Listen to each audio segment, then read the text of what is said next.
Friends, നമ്മളിന്ന് LDC എക്സാമിന് വേണ്ടിയിട്ടുള്ള കറണ്ട് അഫെയറിൻ്റെ രണ്ടാമത്തെ ക്ലാസ്സിലേക്കാണ് പോകുന്നത്. അപ്പോൾ നമുക്ക് കുറച്ച് പുതിയ ഫാക്റ്റുകൾ നോക്കാം. 2024 രഞ്ജി ട്രോഫി ക്രിക്കറ്റിന് വേദിയായ കേരളത്തിലെ ജില്ല ആലപ്പുഴ ജില്ലയായിരുന്നു. അപ്പോൾ 2024 നടന്ന രഞ്ജി ട്രോഫി ക്രിക്കറ്റിന് വേദിയായ ഒരു വേദി എന്ന് പറയുന്നത് കേരളത്തിലെ ആലപ്പുഴയായിരുന്നു. ഇനി നാസയും ജപ്പാൻ്റെ ബഹിരാകാശ ഏജൻസിയായ ജാക്സയും ചേർന്ന് നടത്തുന്ന ദൗത്യത്തിൽ തടികൊണ്ട് നിർമ്മിച്ച ഉപഗ്രഹമായിരുന്നു ലിഗ്നോസാറ്റ് എന്ന് പറയുന്നത്. നാസയും ജപ്പാൻ്റെ ബഹിരാകാശ ഏജൻസിയായ ജാക്സയും ചേർന്നുള്ള ദൗത്യത്തിലാണ് ആദ്യമായിട്ട് തടികൊണ്ട് ഒരു ഉപഗ്രഹം നിർമ്മിച്ചത് ലിഗ്നോസാറ്റ്. ബഹിരാകാശത്തെ മലിനീകരണമൊക്കെ കുറയ്ക്കുക എന്നുള്ള ലക്ഷ്യത്തോടു കൂടിയായിരുന്നു ലിഗ്നോസാറ്റിൻ്റെ നിർമ്മാണം. അപ്പോൾ 2024 രഞ്ജി ട്രോഫി ക്രിക്കറ്റിന് വേദിയായ കേരളത്തിലെ ജില്ല ആലപ്പുഴയാണ്. നാസയും ജപ്പാൻ്റെ ബഹിരാകാശ ഏജൻസിയായ ജാക്സയും ചേർന്ന് നടത്തുന്ന ദൗത്യത്തിൽ തടികൊണ്ട് നിർമ്മിച്ച ഉപഗ്രഹമാണ് ലിഗ്നോസാറ്റ്. ഇനി വൈ ഭാരത് മാറ്റേഴ്സ് എന്ന പുസ്തകത്തിൻ്റെ രചയിതാവ് S. ജയശങ്കറാണ്. കേന്ദ്രമന്ത്രിയായിരുന്ന S. ജയശങ്കറാണ് വൈ ഭാരത് മാറ്റേഴ്സ് എന്ന പുസ്തകത്തിൻ്റെ രചയിതാവ്. ഇനി പെൺകുട്ടികൾക്ക് മാത്രമായുള്ള ഇന്ത്യയിലെ ആദ്യത്തെ സൈനിക സ്കൂൾ ആരംഭിച്ചത് ഉത്തർപ്രദേശിലാണ്. പെൺകുട്ടികൾക്ക് മാത്രമായിട്ടുള്ള ഇന്ത്യയിലെ ആദ്യത്തെ സൈനിക സ്കൂൾ തുറന്നത് ഉത്തർപ്രദേശിലാണ്. ആ സ്കൂളിൻ്റെ പേര് സാംവിദ് ഗുരുകുലം ഗേൾസ് സൈനിക് സ്കൂൾ വൃന്ദാവൻ എന്നുള്ളതാണ്. സാംവിദ് ഗുരുകുലം ഗേൾസ് സൈനിക് സ്കൂൾ വൃന്ദാവൻ, ഉത്തർപ്രദേശ്. അപ്പോൾ വൈ ഭാരത് മാറ്റേഴ്സ് എന്ന പുസ്തകത്തിൻ്റെ രചയിതാവ് S. ജയശങ്കറാണ്. അതുപോലെ പെൺകുട്ടികൾക്ക് മാത്രമായുള്ള ഇന്ത്യയിലെ ആദ്യത്തെ സൈനിക സ്കൂൾ ആരംഭിച്ചത് ഉത്തർപ്രദേശിലാണ്. സാംവിദ് ഗുരുകുലം ഗേൾസ് സൈനിക് സ്കൂൾ വൃന്ദാവൻ. ഇനി 2024 ജനുവരിയിൽ വിദേശകാര്യ മന്ത്രാലയത്തിൻ്റെ വക്താവായി ചുമതലയേറ്റത് രൺധീർ ജയ്സ്വാളാണ്. 2024 പുതിയൊരു നിയമനമായിരുന്നു. 2024 ജനുവരിയിൽ വിദേശകാര്യ മന്ത്രാലയത്തിൻ്റെ വക്താവായിട്ട് ചുമതലയേറ്റത് രൺധീർ ജയ്സ്വാളാണ്. രൺധീർ ജയ്സ്വാൾ. 2024 ജനുവരിയിൽ UN ജനീവയിലെ സംഘടനകളുടെ സ്ഥിരം ഇന്ത്യൻ പ്രതിനിധിയായിട്ട് നിയമിതനായത് അരിന്ദം ബാഗ്ചിയാണ്. അപ്പോൾ 2024 ജനുവരിയിലെ മറ്റൊരു പ്രധാന നിയമനമാണ് UN ജനീവയിലുള്ള സംഘടനകളുടെ സ്ഥിരം ഇന്ത്യൻ പ്രതിനിധിയായി നിയമിതനായ വ്യക്തിയാണ് അരിന്ദം ബാഗ്ചി. അപ്പോൾ 2024 ജനുവരിയിൽ വിദേശകാര്യ മന്ത്രാലയത്തിൻ്റെ വക്താവായിട്ട് ചുമതലയേറ്റത് രൺധീർ ജയ്സ്വാളാണ്. 2024 ജനുവരിയിൽ UN ജനീവയിലുള്ള സംഘടനകളുടെ സ്ഥിരം ഇന്ത്യൻ പ്രതിനിധിയായി നിയമിതനായത് അരിന്ദം ബാഗ്ചിയുമായിരുന്നു. ഇനി 2024 MS സ്വാമിനാഥൻ അവാർഡ് ലഭിച്ചത് പ്രൊഫസർ BR കമ്പോജിനാണ്. 2024 MS സ്വാമിനാഥൻ പുരസ്കാരം ലഭിച്ചത് പ്രൊഫസർ BR കമ്പോജിനായിരുന്നു. ഇനി സ്പോർട്സുമായിട്ട് ബന്ധപ്പെട്ട് പന്തുകളുടെ അടിസ്ഥാനത്തിൽ ഏകദേശം 642 പന്തുകളുടെ അടിസ്ഥാനത്തിൽ ടെസ്റ്റ് ക്രിക്കറ്റ് ചരിത്രത്തിൽ ഏറ്റവും വേഗത്തിൽ വിജയം സ്വന്തമാക്കിയ ടീം ഇന്ത്യയായിരുന്നു. സൗത്ത് ആഫ്രിക്കയ്ക്കെതിരെ നടന്ന മത്സരത്തിലാണ് ഈ ഒരു നേട്ടം ഇന്ത്യ സ്വന്തമാക്കിയത്. അപ്പോൾ പന്തുകളുടെ അടിസ്ഥാനത്തിൽ ടെസ്റ്റ് ക്രിക്കറ്റിൽ ഏറ്റവും വേഗത്തിൽ വിജയം സ്വന്തമാക്കിയ ടീം ഇന്ത്യയാണ് സൗത്ത് ആഫ്രിക്കയ്ക്കെതിരെ. അതുപോലെ പ്രധാനപ്പെട്ട ഒരു ഫാക്റ്റാണ് 2024 ജനുവരിയിൽ UK വീശിയടിച്ച കൊടുങ്കാറ്റാണ് ഹെങ്ക്. അപ്പോൾ 2024 ജനുവരിയിൽ UK വീശിയടിച്ച ചുഴലിക്കൊടുങ്കാറ്റാണ് ഹെങ്ക്. 2024 MS സ്വാമിനാഥൻ പുരസ്കാരം ലഭിച്ചത് പ്രൊഫസർ BR കമ്പോജിനാണ്. അതുപോലെ പന്തുകളുടെ അടിസ്ഥാനത്തിൽ 642 പന്തിൽ ടെസ്റ്റ് ക്രിക്കറ്റ് ചരിത്രത്തിൽ ഏറ്റവും വേഗത്തിൽ വിജയം സ്വന്തമാക്കിയത് ഇന്ത്യയാണ് സൗത്ത് ആഫ്രിക്കയ്ക്കെതിരെ.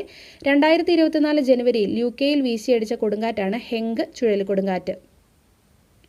ഇനി ഇന്ത്യയിൽ എല്ലായിടത്തും സെക്കൻഡിൽ 48 Gbps വേഗത്തിൽ ഇൻ്റർനെറ്റ് ലഭ്യമാക്കുന്നതിനുള്ള ബ്രോഡ്ബാൻഡ് ആശയ ഉപഗ്രഹമാണ് ജിസാറ്റ് 20 എന്ന് പറയുന്നത്. ഇന്ത്യയിൽ എല്ലായിടത്തും സെക്കൻഡിൽ 48 Gbps വേഗത്തിൽ ഇൻ്റർനെറ്റ് ലഭ്യമാക്കുന്നതിനുള്ള ബ്രോഡ്ബാൻഡ് ആശയ ഉപഗ്രഹമാണ് ജിസാറ്റ് 20. ജിസാറ്റ് N2 എന്നും ഇതറിയപ്പെടുന്നു. ജിസാറ്റ് 20യുടെ വിക്ഷേപണ വാഹനം SpaceX ഫാൽക്കൺ 9 ആണ്. ജിസാറ്റ് 20യുടെ വിക്ഷേപണ വാഹനം SpaceX ഫാൽക്കൺ 9 ആയിരുന്നു. ഇതിൻ്റെ ഭാരം 4700 കിലോഗ്രാമാണ്. ജിസാറ്റ് 20യുടെ ഭാരം 4700 കിലോഗ്രാമാണ്. ഇന്ത്യയിൽ എല്ലായിടത്തും സെക്കൻഡിൽ 48 Gbps വേഗത്തിൽ ഇൻ്റർനെറ്റ് ലഭ്യമാക്കുന്നതിനുള്ള ബ്രോഡ്ബാൻഡ് ആശയ ഉപഗ്രഹമായിരുന്നു ജിസാറ്റ് 20 അല്ലെങ്കിൽ ജിസാറ്റ് N2. വിക്ഷേപണ വാഹനം SpaceX ഫാൽക്കൺ 9 ആണ്. ഭാരം 4700 കിലോഗ്രാമുമായിരുന്നു. ഇനി ലക്ഷദ്വീപിലെ ആദ്യത്തെ ഓൺ ഗ്രിഡ് സോളാർ പ്രോജക്റ്റ് പ്രധാനമന്ത്രി നരേന്ദ്രമോദി ഉദ്ഘാടനം ചെയ്തത് കവരത്തിയിലായിരുന്നു. അപ്പോൾ ലക്ഷദ്വീപിൽ ആദ്യമായിട്ടാണ് ഒരു ഓൺ ഗ്രിഡ് സോളാർ പ്രോജക്റ്റ് തുടങ്ങുന്നത്. അത് പ്രധാനമന്ത്രി നരേന്ദ്രമോദി ഉദ്ഘാടനം ചെയ്തത് ലക്ഷദ്വീപിലെ കവരത്തിയിലായിരുന്നു. ഇനി ഫിഷറീസ് വകുപ്പിൻ്റെ ആദ്യത്തെ കടൽ വിഭവ റെസ്റ്റോറൻറ്റ് ആരംഭിക്കുന്നത് ആഴാക്കുളം എന്ന സ്ഥലത്താണ്. തിരുവനന്തപുരം ജില്ലയിലെ ആഴാക്കുളത്താണ് കേരള സീ ഫുഡ് കഫേ എന്നറിയപ്പെടുന്നു. അപ്പോൾ ഫിഷറീസ് വകുപ്പിൻ്റെ ആഭിമുഖ്യത്തിലുള്ള ആദ്യത്തെ കടൽ വിഭവ റെസ്റ്റോറൻറ്റ് ആരംഭിച്ചത് ആഴാക്കുളത്താണ് കേരള സീ ഫുഡ് കഫേ. ലക്ഷദ്വീപിലെ ആദ്യത്തെ ഓൺ ഗ്രിഡ് സോളാർ പ്രോജക്റ്റ് പ്രധാനമന്ത്രി നരേന്ദ്രമോദി ഉദ്ഘാടനം ചെയ്തത് കവരത്തിയിലായിരുന്നു. ഫിഷറീസ് വകുപ്പിൻ്റെ ആദ്യത്തെ കടൽ വിഭവ റെസ്റ്റോറൻറ്റ് ആരംഭിച്ചത് ആഴാക്കുളത്താണ്. Thiruvananthapuram Azhakulam Kerala seafood cafe എന്നാണ് ഇതിൻ്റെ പേര്. ഇനി 2024 8ാമത് അന്താരാഷ്ട്ര പുഷ്പമേളയായ പൂപ്പൊലിക്ക് വേദിയായ ജില്ല വയനാട് ജില്ലയാണ്. അപ്പോൾ 2024 8ാമത് അന്താരാഷ്ട്ര പുഷ്പമേളയാണ് നടന്നത്. അതിൻ്റെ പേര് പൂപ്പൊലി എന്നായിരുന്നു. ഇതിന് വേദിയായത് വയനാടാണ്.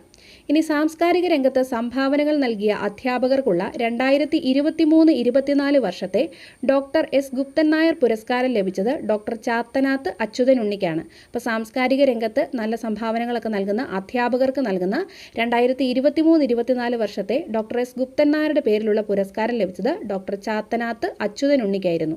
അപ്പോൾ 2024 8ാമത് അന്താരാഷ്ട്ര പുഷ്പമേളയായ പൂപ്പൊലിക്ക് വേദിയായത് വയനാട് ജില്ലയാണ്. അതുപോലെ സാംസ്കാരിക രംഗത്ത് സംഭാവനകൾ നൽകിയ അധ്യാപകർക്കുള്ള 2023-24 വർഷത്തെ ഡോക്ടർ എസ് ഗുപ്തൻ നായർ പുരസ്കാരം ലഭിച്ചത് ഡോക്ടർ ചാത്തനാത്ത് അച്യുതൻ ഉണ്ണിക്കുമായിരുന്നു.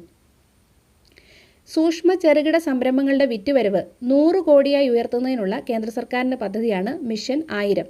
അപ്പോൾ സൂക്ഷ്മ ചെറുകിട സംരംഭങ്ങളുടെ വിറ്റുവരവ് 1000 കോടിയിൽ എത്തിക്കാനുള്ള കേന്ദ്ര സർക്കാരിൻ്റെ പദ്ധതിയായിരുന്നു മിഷൻ 1000 എന്ന് പറയുന്നത്. 100 കോടിയായി ഉയർത്താനുള്ള പദ്ധതിയാണ് മിഷൻ 1000. ഇനി ഇന്ത്യൻ സിനിമാ ചരിത്രത്തിൽ ആദ്യമായി ഗോത്രവർഗ്ഗക്കാർ മാത്രം അഭിനയിക്കുന്ന സിനിമയായിരുന്നു ധബാരി ക്യൂരുവി. ഇന്ത്യൻ സിനിമയുടെ ചരിത്രത്തിൽ ആദ്യമായിട്ടാണ് ഗോത്രവർഗ്ഗക്കാർ മാത്രം അഭിനേതാക്കളാകുന്ന ഒരു സിനിമ പുറത്തിറങ്ങിയത്. ധബാരി ക്യൂരുവിയാണ്. ഇതിൻ്റെ സംവിധായകൻ പ്രിയനന്ദനാണ്. മലയാളത്തിലെ സംവിധായകൻ പ്രിയനന്ദനാണ്. ഈ ഒരു ചിത്രം നിർമ്മിച്ചിരിക്കുന്ന ഭാഷ എന്ന് പറയുന്നത് ഇരുള ഭാഷയിലാണ് ഇത് കമ്മ്യൂണിക്കേറ്റ് ചെയ്തിരിക്കുന്നത്. അപ്പോൾ സൂക്ഷ്മ ചെറുകിട സംരംഭങ്ങളുടെ വിറ്റുവരവ് 100 കോടിയായി ഉയർത്താനുള്ള പദ്ധതിയാണ് മിഷൻ 1000.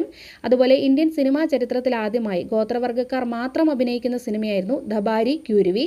ഇതിൻ്റെ സംവിധായകൻ പ്രിയനന്ദനാണ്. ഭാഷ ഇരുള ഭാഷയിലാണിത് നിർമ്മിച്ചിട്ടുള്ളത്. ഇനി തകഴി ശിവശങ്കരപിള്ളയുടെ കൃതികൾ ജാപ്പനീസ് ഭാഷയിലേക്ക് പരിഭാഷപ്പെടുത്തിയ അടുത്തിടെ അന്തരിച്ച സാഹിത്യകാരിയാണ് തക്കാക്കോ തോമസ് മൂലൂർ. തക്കാക്കോ മൂലൂർ എന്നും അറിയപ്പെടുന്നുണ്ട്.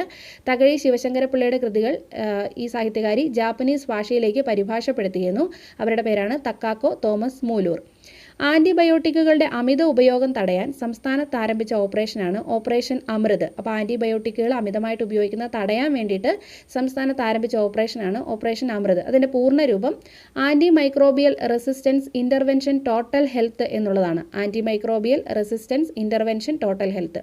അപ്പോൾ തകഴി ശിവശങ്കരപിള്ളയുടെ കൃതികൾ ജാപ്പനീസ് ഭാഷയിലേക്ക് പരിഭാഷപ്പെടുത്തിയ അടുത്തിടെ അന്തരിച്ച സാഹിത്യകാരിയാണ് തക്കാക്കോ തോമസ് മൂലൂർ. ആൻറ്റിബയോട്ടിക്കുകളുടെ അമിത ഉപയോഗം തടയാൻ സംസ്ഥാനത്ത് ആരംഭിച്ച ഓപ്പറേഷനാണ് ഓപ്പറേഷൻ അമൃത്. അമൃതിൻ്റെ പൂർണ്ണരൂപം anti microbial resistance intervention total health എന്നുള്ളതായിരുന്നു. അപ്പോൾ ഇത്രയുമാണ് നമ്മൾ ഇന്ന് നോക്കിയത്. ബാക്കി കാര്യങ്ങളുമായിട്ട് നമുക്ക് അടുത്ത ക്ലാസ്സിൽ കാണാം. താങ്ക്